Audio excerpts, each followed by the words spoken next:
નમસ્તે વિદ્યાર્થી મિત્રો, આજનો આપણો ટોપિક છે આ ચેપ્ટરનો લાસ્ટ ટોપિક અને ટોપિકનું નામ છે કોષવાદ. ફાઇનલ તો એને સમજીએ અને એમાં ત્રણ વૈજ્ઞાનિકો છે એનો ફાળો શું હતો એના વિશે થોડી ઘણી આપણે ચર્ચા કરી લઈએ. તો સ્ટાર્ટ કરીએ છીએ ભાઈ. ફર્સ્ટ, કોષવાદ શું છે એ આપણે સમજવાનું છે. એમાં જોવાનું છે મેથિયસ લીડન, થિયોડર સ્વોન અને રુડોલ્ફ વિર્ચો છે એનો ફાળો શું હતો. બરાબર, મેથિયસ લીડન જર્મન વનસ્પતિ શાસ્ત્રી છે, થિયોડર સ્વોન છે બ્રિટિશ પ્રાણીશાસ્ત્રી છે. 1838 ને 1839 ના ગાળાની અંદર એને શું કર્યું છે ભાઈ, તો કે કોષવાદ આપવાની ક્યાંક ને ક્યાંક શરૂઆત કરી છે. ફાઇનલ કે કોષવાદ આપ્યો છે. બરોબર, તો સ્ટાર્ટ કરીએ. મેથિયસ લીડન છે એનો ફાળો શું હતો ભાઈ, તો કે તેઓએ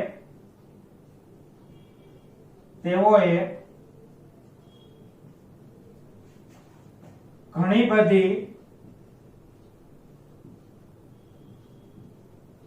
વનસ્પતિઓનો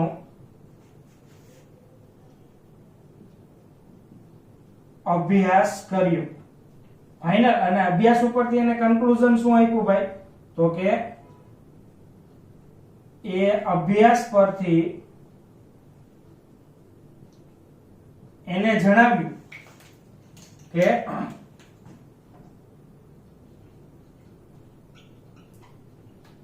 વનસ્પતિમાં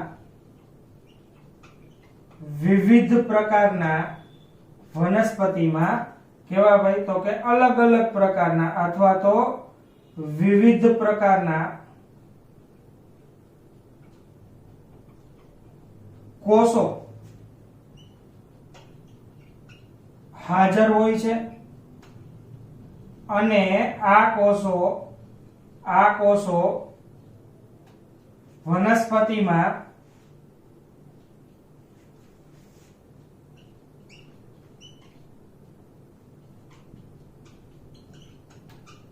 પેશીઓની રચના કરે છે. ફાઇનલ, ચાલો એનું કન્ક્લુઝન અહીંયા સુધીનું હતું. હવે આપણે નેક્સ્ટ શું જોવાનું છે ભાઈ, તો કે એ જ ગાળાની અંદર એટલે કે 1839 ના ગાળાની અંદર એક સાયન્ટિસ્ટ જેનું નામ છે થિયોડર સ્વોન, પ્રાણીશાસ્ત્રી છે, એને શેના ઉપર અભ્યાસ કર્યો ભાઈ, તો કે તેઓએ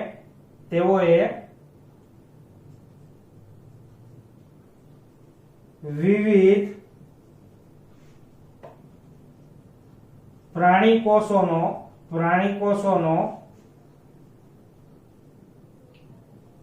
અભ્યાસ કર્યો. અને અભ્યાસ પરથી એને શું જણાવ્યું ભાઈ,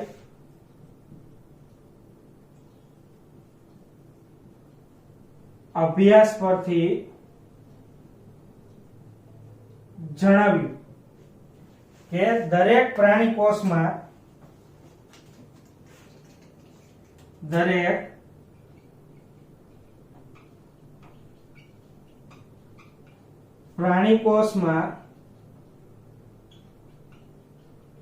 બહારની તરફ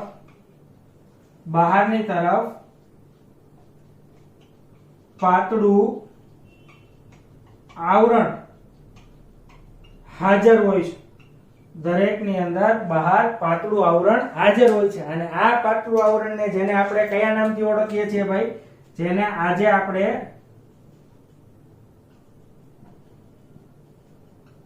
શું કહીએ છીએ ભાઈ, તો કે જેનો આપણે સ્ટડી કર્યો કોષ રસ સ્તર અથવા તો કોષ રસ પટલ. ફાઇનલ, કોષ રસ સ્તર તરીકે ઓળખીએ છીએ. ફાઇનલ, આટલું યાદ રાખવાનું. તો આ કોષ રસ સ્તર છે એને ફર્સ્ટ ટાઈમ ઓબ્ઝર્વ અને ડિસ્ક્રાઇબ કોને કરેલો છે, વર્ણન અને એનો જોયેલો હશે કોણ હશે ભાઈ, થિયોડર સ્વોન. ઓકે, ખાલી એને પ્રાણી કોષ ઉપર જ પછી અભ્યાસ નથી રાખ્યો, પછી એને કેના ઉપર અભ્યાસ કર્યો ભાઈ, તો કે ઉપરાંત તેઓએ વનસ્પતિ પેશીઓનો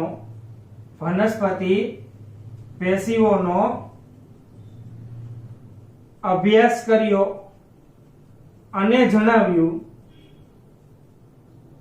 શું ભાઈ કીધું એને, તો કે વનસ્પતિ કોષ વનસ્પતિ કોષમાં કોષ દિવાલ હાજર હોય છે. શું કીધું ભાઈ? તો કે કોષ દિવાલ હાજર હોય છે. ફાઇનલ. અને આ કોષ દિવાલ રહ્યું, આ કોષ દિવાલ એ વનસ્પતિ કોષની આગવી લાક્ષણિકતા છે. ફાઇનલ. કામ આને કેના જેવું કર્યું ભાઈ? વનસ્પતિ શાસ્ત્રી જેવું. એટલે કે કોષ દિવાલ છે હાજર દરેક વનસ્પતિ કોષની અંદર. એવું ફર્સ્ટ ટાઈમ કોને આપણને કીધું ભાઈ? તો કે થિયોડર શોને. ફાઇનલ. હવે એના ઉપરથી એને શું આપ્યું ભાઈ? તો કે થિયોડર શોને રજૂ કરી કોષ સંકલ્પના. બરાબર.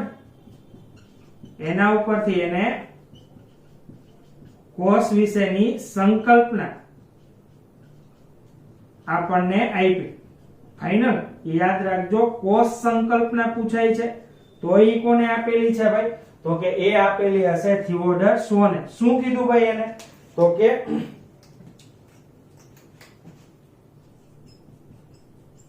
પ્રાણીઓ અને વનસ્પતિઓ એ કોષ અને કોષીય પ્રોડક્ટ. ફાઇનલ. સેલ અને સેલની પ્રોડક્ટ ની બનેલી હશે. ફાઇનલ.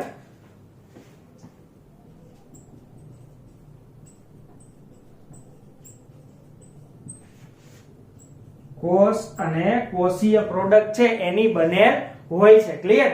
એટલે ઇંગ્લિશમાં તમે એને કહેશો cell and cell product. Final. Product છે, ચાલો, કોષ અને કોષીય પ્રોડક્ટ. ઇટ મીન્સ નિપજની બનેલી છે. આ કોષ સંકલ્પના ફક્ત અને ફક્ત કોને આપેલી છે ભાઈ? થિયોડર શોને. ફાઇનલ. નેક્સ્ટ આપણે શું જોવાનું છે ભાઈ? તો કે નેક્સ્ટ આપણે જોઈશું કે મેથિયસ લીડન અને થિયોડર શોન છે એને સાથે મળીને શું આપ્યું ભાઈ? તો કે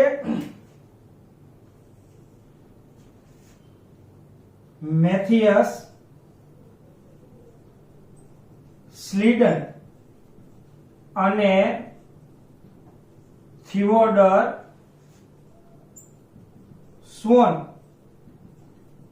બંનેએ કોષવાદ આપ્યું. ફાઇનલ. પણ હવે આપણે શું જોવાનું છે ભાઈ? તો કે આ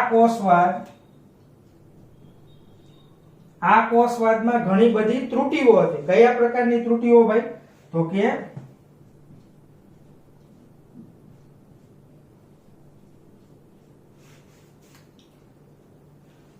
સમજી લઈએ. આ કોષવાદ એ સમજાવી શકતો ન હતો કે નવો કોષ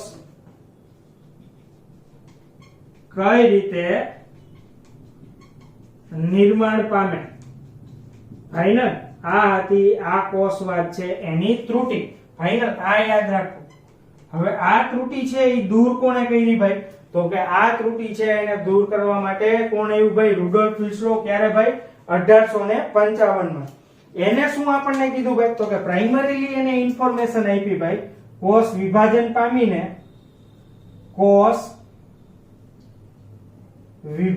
પામીને નવા કોષો સર્જે છે. ફાઇનલ. એનો મતલબ એવો થાય કે આથી એમ કહી શકીએ કે ભાઈ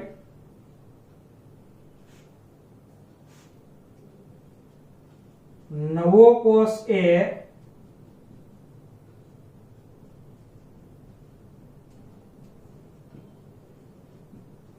પૂર્વ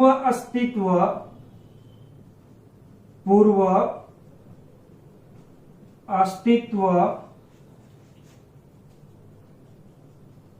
ધરાવતા કોષમાંથી નિર્માણ પામે છે. સેન્ટેન્સ યાદ રાખજો, નવો કોષ એ પૂર્વ અસ્તિત્વ ધરાવતા કોષમાંથી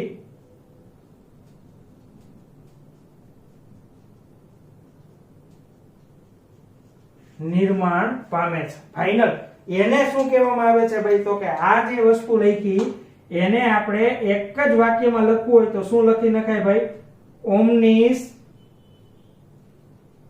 સેલ્યુલા ઈ સેલ્યુલા. શું કહેશો ભાઈ? ઓમનિસ સેલ્યુલા ઈ સેલ્યુલા. યાદ રાખજો, ઓમનિસ સેલ્યુલા ઈ સેલ્યુલા નો અર્થ શું થાય એવું VSQ ની અંદર પૂછેલું છે. ફાઇનલ. અને આ જે તે કઈ ક્વેશ્ચન છે ઓમનિસ સેલ્યુલા ઈ સેલ્યુલા એ નીટ ની અંદર પણ આવી ગયેલ છે. ફાઇનલ. હવે આપણે જોઈ લે કે આના ઉપરથી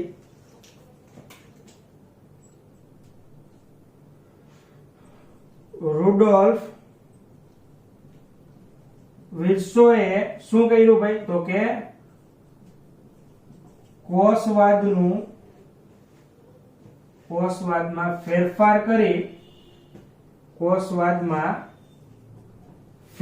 કરી તેનું અંતિમ સ્વરૂપ આપ્યું. ફાઇનલ. ચાલો હવે કોષવાદ છે એનું અંતિમ સ્વરૂપ શું હશે? ફાઇનલ. તો અહીંયા આપણે લખી નાખીએ ભાઈ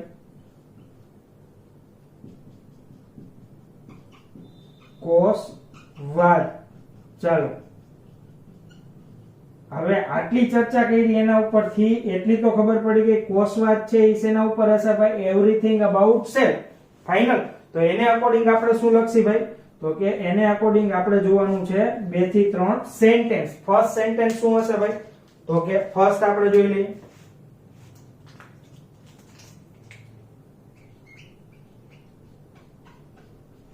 અહીંયા પેલું મોડિફિકેશન, વનસ્પતિ કોષ, પ્રાણીઓ અને વનસ્પતિ એ કોષ અને કોષીય નિપજના બનેલા છે. ત્યાં એને પેલું મોડિફિકેશન, પેલું ફેરફાર શું કર્યું ભાઈ? તો કે દરેક જીવંત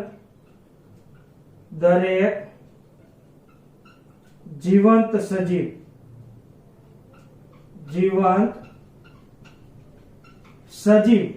એ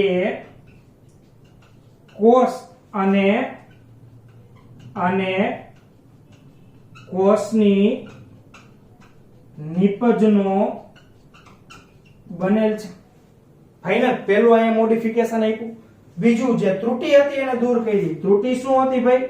તો કે એવી નહોતી ખબર કે નવો કોષ છે એ ક્યાંથી ઉત્પન્ન થાય. ફાઇનલ. તો અહીંયા એને બીજો સેન્ટેન્સ શું આપ્યું? તો કે બીજું સેન્ટેન્સ એવું આપ્યું ભાઈ ફાઇનલી કે નવો કોષ છે એ પૂર્વ અસ્તિત્વ ધરાવતા કોષમાંથી નિર્માણ પામે. નવો કોષ એ પૂર્વ અસ્તિત્વ ધરાવતા કોષમાંથી નિર્માણ પામે. ફાઇનલ. તો આ વાત થઈ ગઈ ભાઈ કોષવાદ વિશેની. ફાઇનલ. અહીંયા આપણે ટોટલ કેટલા સાયન્ટિસ્ટ નો સ્ટડી કર્યો ભાઈ?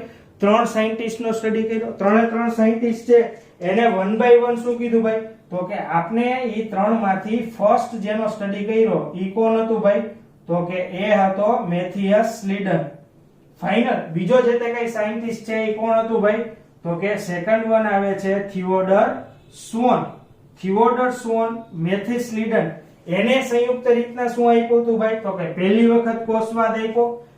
મેથિયસ સ્લીડને આપણને શું સમજાવ્યું હતું ભાઈ? તો કે તેઓએ સમજાવ્યું કે ભાઈ વનસ્પતિ છે એ અલગ અલગ ઘણા બધા પ્રકારના કોષની બનેલી છે અને આ કોષો ભેગા મળી અને વનસ્પતિમાં પેશીની રચના કરે છે. ત્યાં એનું કામકાજ પૂરું થઈ જાય છે. પછી આવે છે થિયોડર સ્વોન. એને શું કર્યું ભાઈ? ઘણા બધા પ્રાણી કોષો છે એનો અભ્યાસ કર્યો અને એના ઉપરથી આપણને એને એવું કીધું કે દરેક પ્રાણી કોષ છે અથવા તો દરેક સજીવ છે એમાં બહારની તરફ શું આવેલું હશે ભાઈ? તો કે બાહ્ય આવરણ આવેલું છે અને એ આવરણને આપણે શું નામ આપીએ છીએ ભાઈ? તો કે એને નામ આપીએ છીએ કોષરસ સ્તર અથવા તો કોષરસ પટલ. પછી આ ઉપરાંત તે હતા કોણ ભાઈ? પ્રાણીશાસ્ત્રી. ઉપરાંત શેનો અભ્યાસ કર્યો? વનસ્પતિ પેશીનો પણ અભ્યાસ કર્યો અને શું કીધું ભાઈ? તો કે વનસ્પતિ પેશીના કોષોમાં બહારની તરફ કોષ દિવાલ જોવા મળે છે જે એનું એક અજોડ યુનિક કેરેક્ટરિસ્ટિક છે, અજોડ લક્ષણ છે ફાઇનલ, એના ઉપરથી એને કોષ સંકલ્પના આપી. શું આપી ભાઈ? તો કે પ્રાણીઓ અને વનસ્પતિઓ એ કોષ અને કોષની નીપજના બનેલા છે. સંયુક્ત રીતના બંને શું આપ્યું ભાઈ? તો કે સંયુક્ત રીતના બંને સાયન્ટિસ્ટ દ્વારા શું આપવામાં આવ્યું ભાઈ? તો કે કોષવાદ. પણ આ કોષવાદની ત્રુટિ એ હતી કે નવો કોષ કેવી રીતના રચાય એ સમજાવી શકતું ન હતું. એની શું થઈ જશે ભાઈ? ત્રુટિ. તો આના માટે બંને માટે કોમનલી તમારે યાદ રાખવાનું છે કે ભાઈ બંને છે એને કોષવાદ આપેલો છે, પણ એ કોષવાદમાં ઘણી ત્રુટિઓ હતી. એ ત્રુટિઓને દૂર કરવા માટે લાસ્ટમાં આપણી પાસે કોણ છે ભાઈ? તો કે લાસ્ટમાં આવશે રુડોલ્ફ વિર્ચોવ. બરાબર. એને શું કરેલું છે ભાઈ? તો કે એને એવું સમજાવેલું કે નવો કોષ છે એ કઈ રીતના નિર્માણ પામે, કોષ વિભાજન પામીને નવો કોષ નિર્માણ પામે. એનો અર્થ એવો થાય કે નવો કોષ એ પૂર્વ અસ્તિત્વ ધરાવતા કોષમાંથી નિર્માણ પામે, જેને આપણે કહેવાનું છે ઓમનિસ સેલ્યુલા ઈ સેલ્યુલા. અને ઓમનિસ સેલ્યુલા ઈ સેલ્યુલા વાળો જે કઈ પોર્શન છે એ નીટની અંદર પૂછાઈ ગયેલું છે, જે આપણે અગાઉ રિપીટ કર્યું. હવે આવે છે રુડોલ્ફ વિર્ચોવ કોષવાદમાં ફેરફાર કર્યો અને અંતિમ સ્વરૂપ આપ્યું. શું આપ્યું ભાઈ? તો કે દરેક જીવંત સજીવ એ કોષ અને કોષની નીપજનો બનેલો છે. બીજું અહીંયા શું જોયું ભાઈ? તો કે નવો કોષ એ પૂર્વ અસ્તિત્વ ધરાવતા કોષમાંથી નિર્માણ પામે છે. ફાઇનલી આ કોષવાદ છે ને આપણે અહીંયા સુધી રાખીએ છીએ. આ કોષવાદની સાથે સાથે આપણે જે ચેપ્ટર નંબર 8 સ્ટાર્ટ કર્યું હતું એનો પણ આ લાસ્ટ ટોપિક હશે, અને આ ટોપિક પૂર્ણ થતા ચેપ્ટર પણ કેવું થઈ જશે? ફિનિશ. તો આ ચેપ્ટરમાં આપણે જોયું કોષની અંદર રહેલી વિવિધ પ્રકારની અંગિકાઓ, અને ફાઇનલી કોષવાદ શું છે એ આ બધું છે એને વારંવાર રિવાઇઝ કરતા રહેજો. આખો 11th-12th નો મેઇન બેઝ છે એ આ ચેપ્ટર છે. આ ચેપ્ટરની અંદર 8મું ચેપ્ટર, ત્યાર પછી 9 અને 10 આ ત્રણ એવા ચેપ્ટર છે કે જે મેઇન બેઝ છે, બરોબર, 11th-12th બાયોલોજીના. તો એમાંનું આપણે ફર્સ્ટ ચેપ્ટર છે એ પૂર્ણ કરી દીધું છે, અને આઈ હોપ કે તમને આખું ચેપ્ટર છે આ ટોપિક સાથે સરસ રીતના સમજાઈ ગયું હશે. અને ફાઇનલી આ લેક્ચર છે ને આપણે અહીંયા સુધી રાખીએ છીએ. Thank you very much.